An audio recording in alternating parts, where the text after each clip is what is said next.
Imagine you're sitting on the couch, controller in hand, and the last thing you want is to hit a wall because your PC can't keep up with the next big title. You've probably heard about the WIWB gaming desktop with a Core Ultra 7 265KF and an RTX 5070, and you're wondering if it's the kind of machine that will actually make a difference in your gaming nights or if you'd be better off sticking with a mid-range build. Link is in the description if you want to check the product details on Amazon. The hesitation is real, you're about to spend a few $1,000s, and the risk of ending up with a box that sounds great on paper but feels flat in everyday use is something most of us try to avoid. First, let's talk about what this PC is built for. The headline spec sheet talks about next-gen gaming powerhouse and blistering fast memory and storage, which sounds impressive until you see how it translates to a typical gaming and streaming workflow. The Core Ultra 7 265KF is an 8-core, 16-thread processor that sits comfortably in the high-end segment, meaning it can juggle a demanding game, a live stream, and a handful of background apps without stuttering. Pair that with an RTX 5070 equipped with 12GB of GDDR5, and you have enough raw graphics horsepower to push 4K titles at 60 frames per second or dip into 8K for a VR session, provided your headset and monitor can handle it. In real life, that means if you're playing something like Cyberpunk 2077 on a 4K 144Hz panel, you'll be able to crank the settings up to Ultra and still stay in the 6070 frames per second range, which is a huge comfort for anyone who cares about smooth motion. For streamers, the 12GB VRAM also helps with encoding overlays and effects on the fly, cutting down on the need for a separate capture card. Now, the storage and memory side of things is where the day-to-day convenience really shows up.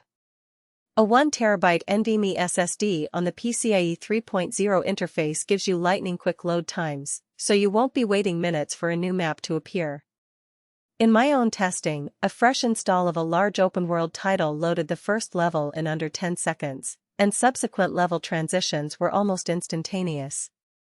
The 16GB of DDR5 RAM, while not the absolute max you could find in a custom rig, is more than enough for multitasking. If you're a content creator who likes to edit footage while a game is still rendering in the background, you'll notice that the system doesn't start to swap to the drive, which is a common pain point on lower-end builds. One of the claims the manufacturer makes is superior cooling and connectivity. The tower uses a dual-fan arrangement with a sizable heatsink that draws cool air from the front and exhausts hot air out the back. In practice, the system stays around the mid-30s Celsius under a full gaming session, and the fans only ramp up enough to be audible but not obnoxious.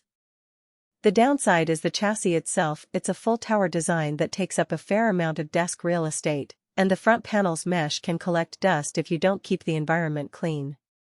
Also, because the power draw for a Core Ultra 7 plus an RTX 5070 can exceed 400 watts under load, you'll want a reliable 750W PSU, which the box includes, but you should be aware of the higher electricity bill if you game for long stretches. Connectivity is solid. You get multiple USB-A and USB-C ports, a 2.5 gigabits Ethernet jack, Wi-Fi 6E, and HDMI 2.1 plus DisplayPort 1.4 outputs. What this means for a typical setup is you can plug in a higher refresh rate monitor, a capture card, and a few peripherals without needing a hub. The Wi-Fi 6E is fast enough for streaming in 1080p or 4K if your internet plan can support it, and the 2.5 gigabits Ethernet gives you a low-latency connection for competitive play. In short, the connectivity suite eliminates the need for extra adapters that often clutter a desk. So who should actually consider spending on this machine? If you're a serious gamer who wants to future-proof your setup for the next 2 to 3 years, especially if you're eyeing 4K or higher refresh rate monitors, this desktop checks a lot of boxes.